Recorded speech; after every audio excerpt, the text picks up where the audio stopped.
મિત્રો, ચૈત્ર નવરાત્રિમાં કન્યાઓનું પૂજન કરીને આ એક વસ્તુ ખવડાવી દેશો તો તમારા જન્મો જન્મની ગરીબી દૂર થઈ જશે.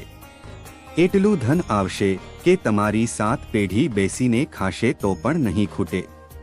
નમસ્કાર મિત્રો, ફરીથી સ્વાગત છે તમારું એક નવા વિડીયોમાં. મિત્રો, ચૈત્ર નવરાત્રિના પાવન 9 દિવસોમાં કોઈ પણ એક દિવસે કન્યાઓને આ એક વસ્તુ ખવડાવી દેશો તો માતા રાણી સ્વયં ચાલીને તમારા ઘરમાં આવશે અને ધનની થશે વર્ષા. એટલું ધન તમારા ઘરમાં આવશે કે સંભાળી નહીં શકો. મિત્રો, ચૈત્ર નવરાત્રિ હિન્દુ ધર્મના તમામ તહેવારોમાંથી એક પ્રમુખ તહેવાર છે અને આપણા સનાતની હિન્દુ પંચાંગ અનુસાર ચૈત્ર નવરાત્રિના પર્વનું વિશેષ મહત્વ હોય છે. ચૈત્ર નવરાત્રિના આ પાવન અને કલ્યાણકારી 9 દિવસોમાં માતાજીના 9 સ્વરૂપોની પૂજા કરવામાં આવે છે. ભક્તો, આપણા હિન્દુ પંચાંગમાં માનવામાં આવે છે કે આ 9 દિવસોમાં મા દુર્ગાથી જોડાયેલી તમામ શક્તિઓ જાગૃત થઈ જાય છે. તેથી મા દુર્ગાની સંપૂર્ણ વિધિ વિધાનથી પૂજા કરવાથી તમારી તમામ મનોકામનાઓ પૂર્ણ થાય છે. તો મિત્રો, આજના વિડીયોમાં આપણે જાણીતું કે નવરાત્રિ દરમિયાન કન્યાઓનું પૂજન કેવી રીતે કરવું અને કન્યાઓને એવું તે શું ખવડાવવું જોઈએ જેથી માતાજીના આશીર્વાદ સદાય આપણા પરિવાર પર બન્યા રહે. તો મિત્રો, વિડીયોની શરૂઆત કરતા પહેલા તમને વિનંતી છે કે આજની વિડીયોને લાઈક કરી વધુમાં વધુ મિત્રો સાથે શેર જરૂરથી કરી દેજો અને હજુ સુધી અમારી ચેનલને સબસ્ક્રાઇબ ના કરી હોય તો ચેનલને સબસ્ક્રાઇબ જરૂરથી કરી લેજો અને કોમેન્ટ બોક્સમાં સાચી શ્રદ્ધાથી જય માતાજી તથા તમારી કુળદેવીનું નામ અવશ્ય લખી દેજો. મિત્રો, નવરાત્રિનું આ મહાપર્વ 9 દેવી અર્થાત 9 કન્યાઓને સમર્પિત છે, કારણ કે આ ચૈત્ર નવરાત્રિમાં માતાના 9 રૂપોની વિધિ વિધાનથી પૂજા કરવાનું વિધાન છે. કન્યા પૂજન કરવાથી આપણી સમસ્ત પીડા દૂર થાય છે, દુઃખ દર્દ દૂર થાય છે, દરેક કષ્ટો દૂર થાય છે, ગૃહ કલેશ પણ દૂર થાય છે અને આપણા જીવનમાં ધન સંબંધિત જે કોઈ સમસ્યા હોય તે હંમેશા માટે સમાપ્ત થઈ જાય છે. ઘરનો વાસ્તુદોષ હંમેશા માટે સમાપ્ત થઈ જાય છે. જે ઘરમાં નવરાત્રિના દિવસોમાં કન્યા પૂજન કરવામાં આવે છે તે ઘરમાંથી અકાળ મૃત્યુ પણ ટળી જાય છે. મિત્રો, આ વર્ષની ચૈત્ર નવરાત્રિ ખૂબ જ શુભ અને મંગલકારી માનવામાં આવી રહી છે. આ વર્ષે ચૈત્ર નવરાત્રિનો પ્રારંભ રવિવાર 30 માર્ચથી થયો છે અને તેનું સમાપન પણ રવિવાર 6 એપ્રિલના રોજ થશે. કન્યા પૂજનની તિથિ આ વર્ષે અષ્ટમી અને નવમી તિથિ એક જ દિવસે છે, એટલે કે 6 એપ્રિલના રોજ આવી રહી છે. તેથી કન્યા પૂજન પણ 6 એપ્રિલના રોજ કરવામાં આવશે. મિત્રો, આ વર્ષે પંચમી તિથિનો ક્ષય હોવાના કારણે નવરાત્રિ 8 દિવસોની થવાની છે. શાસ્ત્રોમાં ચૈત્ર નવરાત્રિના 9 દિવસો ખૂબ જ શુભ અને મંગલકારી માનવામાં આવે છે. શાસ્ત્રો અનુસાર નવરાત્રિના 9 દિવસોમાં માતાજીની પૂજા કરવાથી અને કન્યા પૂજન કરવાથી અભય વરદાન પ્રાપ્ત થાય છે. તમામ કષ્ટો, દુઃખ અને દરિદ્રતા દૂર થાય છે. મિત્રો, નવરાત્રિ દરમિયાન સૌથી વધારે મહત્વ કન્યા પૂજનનું હોય છે, કારણ કે નાની બાળાઓને સાક્ષાત જગદંબાનું સ્વરૂપ માનવામાં આવે છે. મિત્રો, માતાજી વ્રત અને ઉપાસના કરવાથી જેટલા પ્રસન્ન નથી થતા એટલા પ્રસન્ન કન્યા પૂજન કરવાથી થાય છે. જો ચૈત્ર નવરાત્રિમાં કોઈ કન્યાને તમે ભોજન કરાવો અને તે કન્યા પ્રસન્ન થઈને તમારા માથા ઉપર હાથ મૂકી દે તો સમજી લેજો કે માતાજીના આશીર્વાદ તમને મળી ગયા છે. મિત્રો, ચૈત્ર નવરાત્રિમાં કન્યાઓને ખુશ કરવા માટે ભેટ ઉપહાર વગેરે આપવામાં આવે છે અને જો કોઈ કન્યાને ભેટ ઉપહાર આપીએ અને તે ખુશી ખુશી તેનો સ્વીકાર કરી લે તો તેનો મતલબ છે કે સ્વયં માતાજીએ તે ભેટ સ્વીકાર કરી લીધી છે. મિત્રો, તમને જણાવી દઈએ કે કન્યા પૂજન કોઈ સામાન્ય પૂજન નથી હોતું.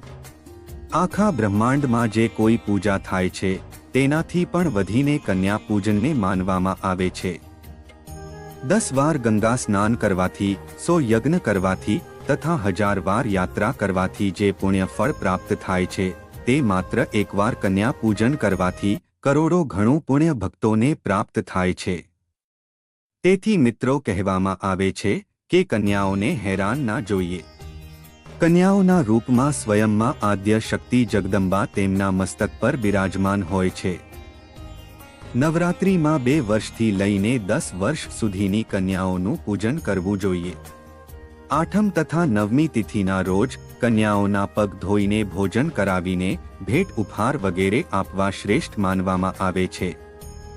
નવરાત્રિ દરમિયાન જ્યારે કન્યાઓ તમારા ઘરે આવે તો સૌથી પહેલા કન્યાઓના દૂધ અને પાણીથી પગ ધોવા જોઈએ. ત્યારબાદ કન્યાઓને સ્વચ્છ જગ્યાએ જમીન પર આસન પાથરીને બેસાડવી અને તેમના માથા ઉપર અક્ષત, ફૂલ અને કુમકુમ લગાવવા જોઈએ. ત્યારબાદ ભોજન ગ્રહણ કરાવવું જોઈએ. પરંતુ હંમેશા યાદ રાખો કે કન્યાઓની થાળીમાં 3 પૂરીઓ ક્યારેય ન રાખવી, તેને શુભ માનવામાં આવતી નથી. મિત્રો કન્યાઓને ભોજન કરાવ્યા બાદ અંતમાં તેમના માથા ઉપર લાલ રંગની ચુંદડી જરૂરથી ઓઢાડવી જોઈએ. કન્યાઓને ભોજનમાં તમે ખીર, પૂરી, હલવો, બટાકાનું શાક વગેરે શાકભાજી ખવડાવવા જોઈએ.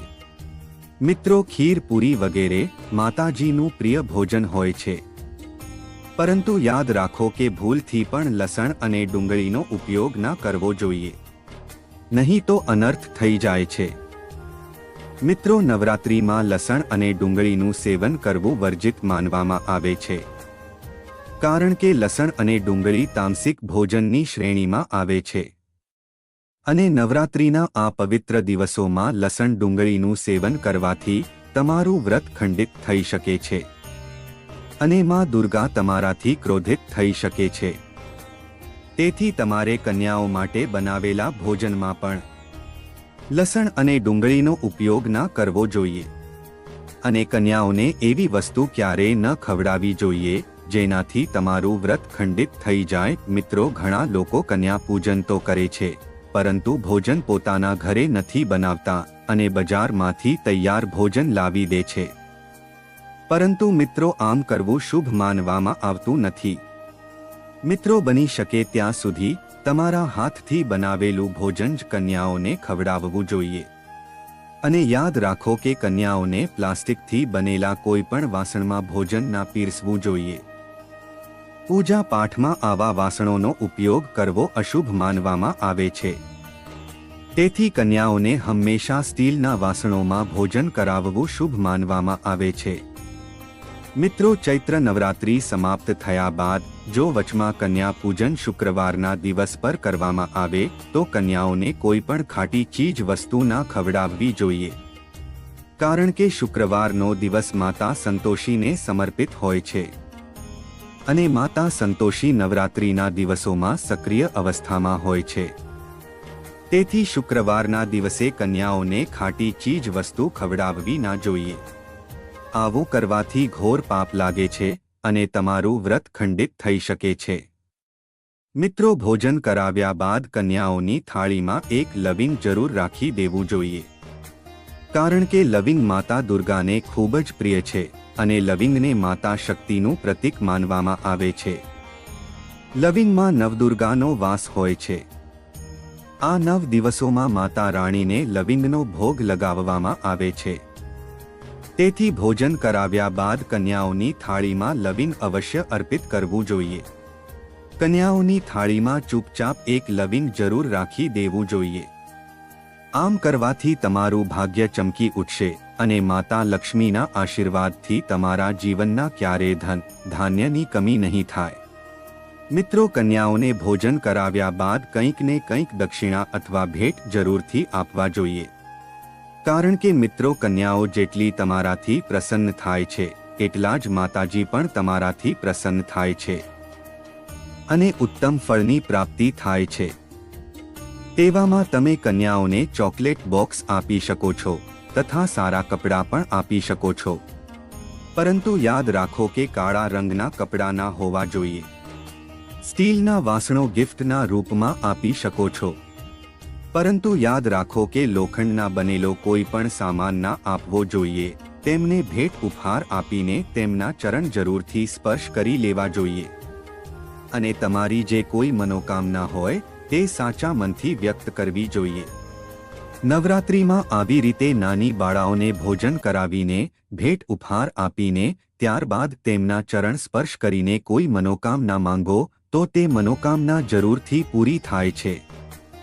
મિત્રો, નવરાત્રિના પાવન દિવસોમાં 8મ અને 9મી તિથિના દિવસે જો તમે પૂરી શ્રદ્ધા અને ભાવથી આ રીતે પૂરી વિધિ વિધાનથી કન્યા પૂજન કરો છો અને કન્યાઓને ભેટ ઉપહાર આપીને ખુશ કરો છો તો માતાજીના આશીર્વાદ જરૂર તમને પ્રાપ્ત થાય છે. અને માં દુર્ગાના આશીર્વાદ તમને પ્રાપ્ત થવાથી તમારા જીવનમાંથી તમામ દુઃખ, દર્દ, સમસ્યા, કષ્ટો હંમેશા માટે દૂર થઈ જાય છે અને તમારા જીવનમાં, તમારા ઘરમાં, તમારા પરિવારમાં સુખ, સમૃદ્ધિનો હંમેશા વાસ થાય છે. તો મિત્રો, આશા છે કે આજની આ વિડિયો તમને જરૂરથી પસંદ આવી હશે. આજની વિડિયો સારી લાગી હોય તો વિડિયોને લાઈક કરી વધુમાં વધુ મિત્રો તથા સગા સંબંધી સાથે શેર જરૂરથી કરી દેજો. અને હજુ સુધી અમારી ચેનલને સબસ્ક્રાઇબ ના કરી હોય તો ચેનલને સબસ્ક્રાઇબ જરૂરથી કરી દેજો. ફરીથી મળીશું એક નવી વિડિયો સાથે. જય શ્રી કૃષ્ણ. હર હર મહાદેવ. જય માં લક્ષ્મી.